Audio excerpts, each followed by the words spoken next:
Hey guys, this is 236 and Ruben here today, and today I'm going to be doing the review of Tokyo Ghoul A episode 8. Yeah, so let's get started.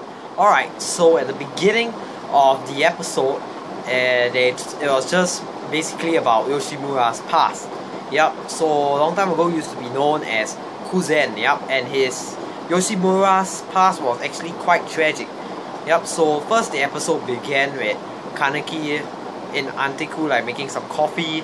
Then he asked Yoshimura to tell him more about the one-eyed Ghoul's past. To tell him more about the one-eyed Ghoul.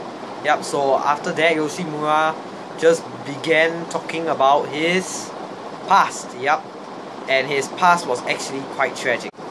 Yep, so after that he met a girl called Yukina in a coffee shop, and then after that they slowly started building up their friendship. They started becoming good friends, even though Kuzen was a guy that didn't really make any good friends at all.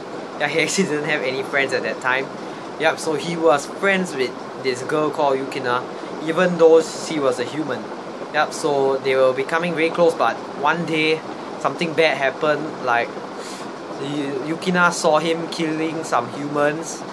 Then after that Kuzen was very shocked that she found out, and he was about to kill her, but then she went and hugged him and said that it must have been quite hard being alone. Yep, and she ended up accepting Kuzen for what he is. Yep, so I think that was quite cool and pretty sweet, quite similar to Kimi and Nishiki. Yep, it's quite similar.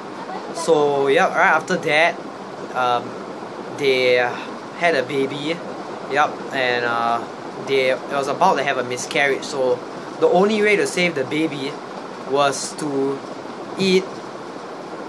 the mother to eat a real human. Yep, so they really didn't explain it in the anime, they just gave hints that Yukina ate a human to nourish the baby inside her. Otherwise, if she didn't do that, then the baby would have messed up a whole system. I think the baby might have killed the mother. Yep, so she had to eat a human baby, a real life human, so that to nourish the baby.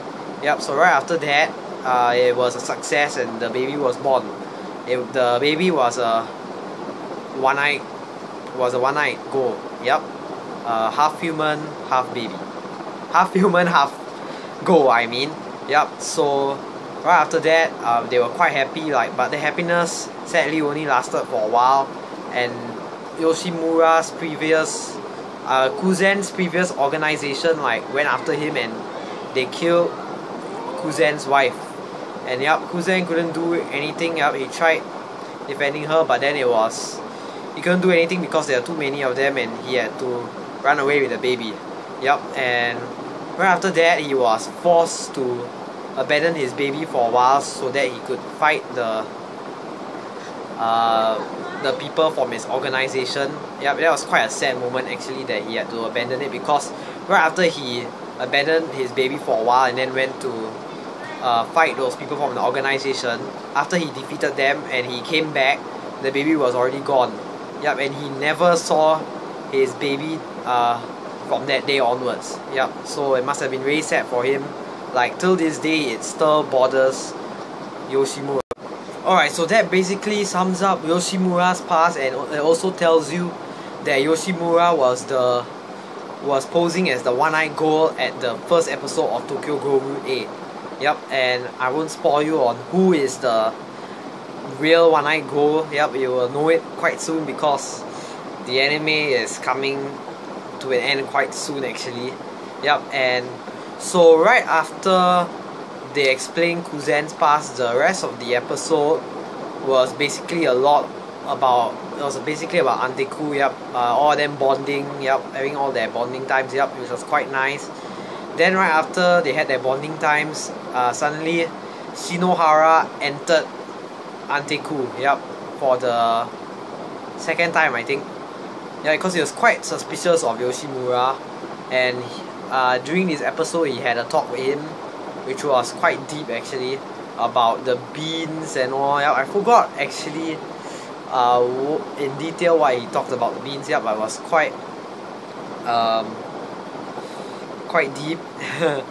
Yeah, and after that it was just quite awkward actually, because they kept on pausing a few moments because he just kept on getting very confused. Yep, so Shinohara actually thinks and knows that Yoshimura is a good man, so he's actually kind of like regretting to take him out later. Yep, so he's actually like giving him a warning sign to like get out and not stay here any longer and to run away. Right, so in the end, right after this, Koma and Irimi entered in, and after that Yoshimura made coffee for them, and they sat down and they both drank they both drank their coffee. Even Yoshimura drank his coffee. Then the song Glassy Sky just came out.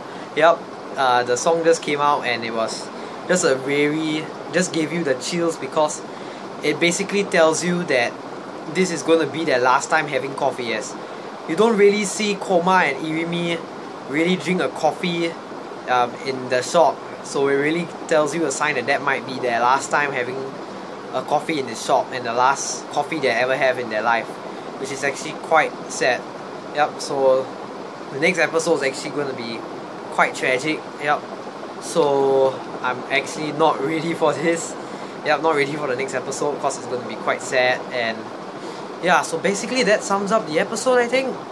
Yep, and overall quite a good episode. The atmosphere was quite good. The songs were amazing. Yep, easily a 9.5 to 10 out of 10 episode.